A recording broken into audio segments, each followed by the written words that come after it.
ٹھیک ہے، پیچھے آواز چلی جائے گی.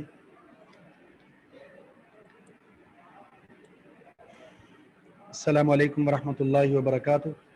الحمد للہ رب العالمین والعاقبۃ للمتقین والصلاۃ والسلام علی اشرف الانبیاء والمرسلین اما بعد. پیچھے آواز آ رہی ہے آپ کو؟ وہ کیسے آواز آئی؟ اچھا،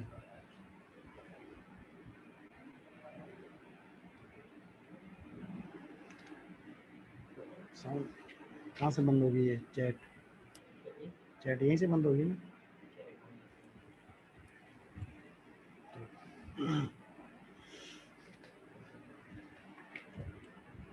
ٹھیک ہے، شروع ہونے سے پہلے کچھ کر لیں، سارے مسائل ان کو حل کرنا چاہیے.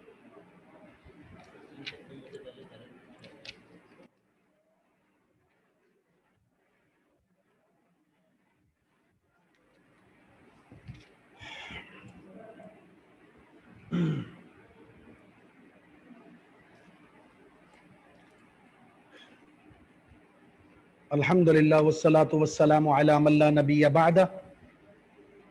حدیث نمبر ہے 42.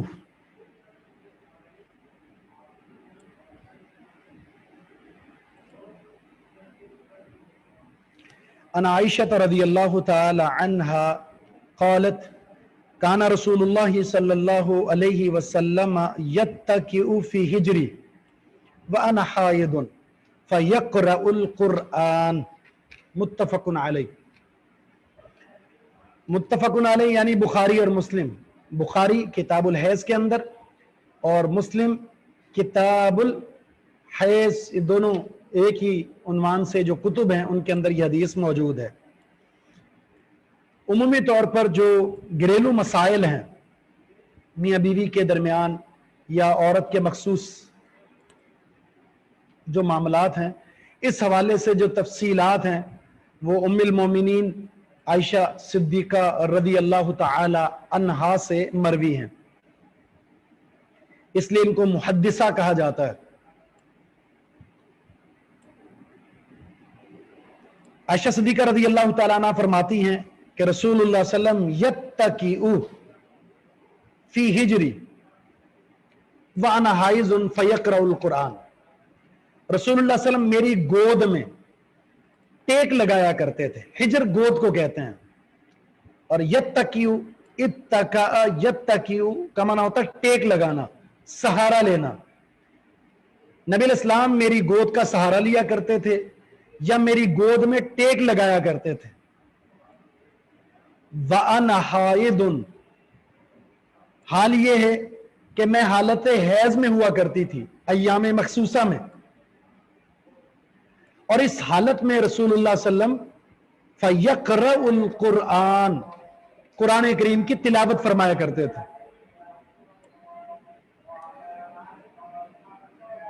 یعنی میں بیٹھی بھی ہوتی، رسول اللہ صلی اللہ علیہ وسلم لیٹے ہوئے ہوتے، میری گود میں آپ نے اپنا سر رکھا ہوا ہوتا، میں حالت حیض میں ہوتی اور رسول اللہ صلی اللہ علیہ وسلم قرآن پڑھ رہے ہوتے تھے. یہ ایک عمومی طور پر ہم نے اس بات کا جائزہ لیا ہے اور ہم جانتے بھی ہیں، جب ہم کسی چیز کو سن رہے ہوتے ہیں، کوئی شخص پڑھ رہا ہے، تو ایک وقت ایسا بھی آتا ہے کہ ہم اسے اپنی زبان سے ادا کرنے لگ جاتے ہیں، اسے پڑھنے لگ جاتے ہیں.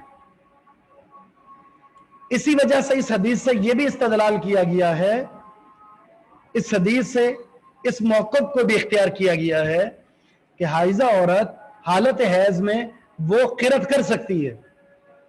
قرأت میں کوئی اختلاف نہیں ہے، قرأت کر سکتی ہے.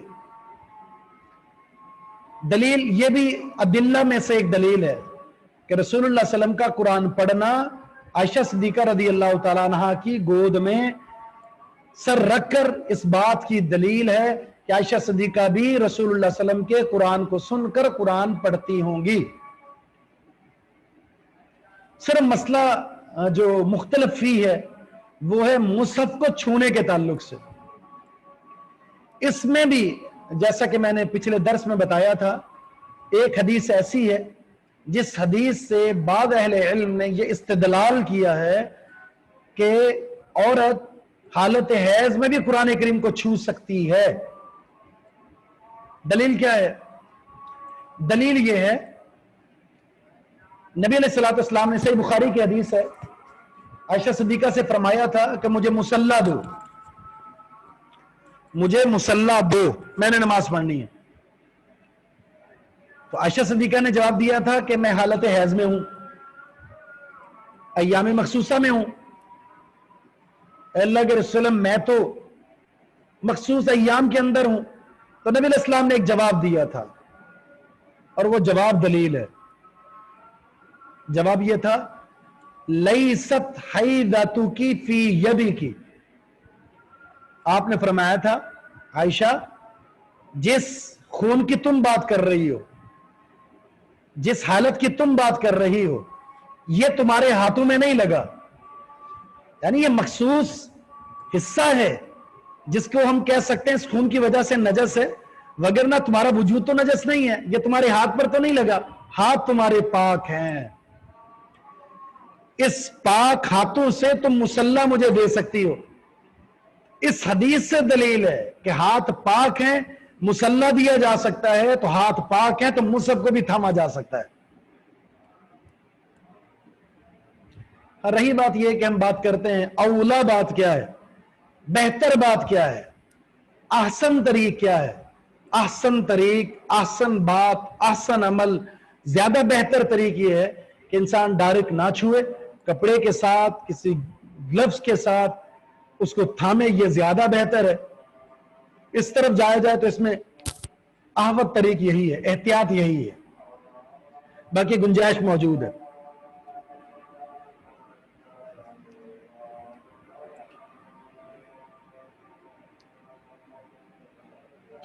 جہاں تک مسائل کی بات آتی ہے تو ہم مسائل میں بنیادی طور پر چند ایک مسائل ہیں. نمبر 1، پہلا مسئلہ،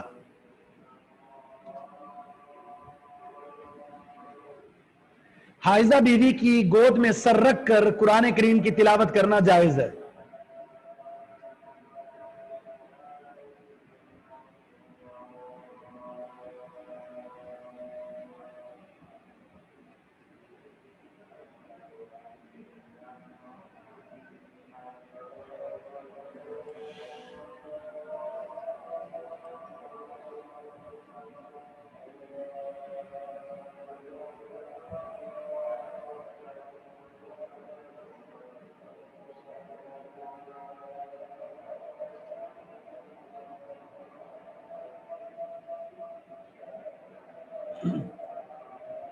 اذان ہو جائے پھر شروع کر دیں.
دوسرا مسئلہ،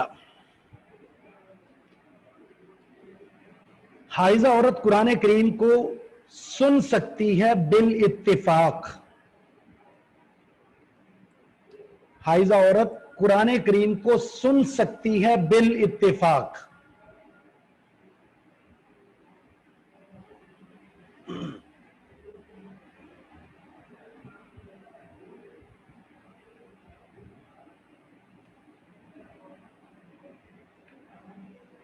البتہ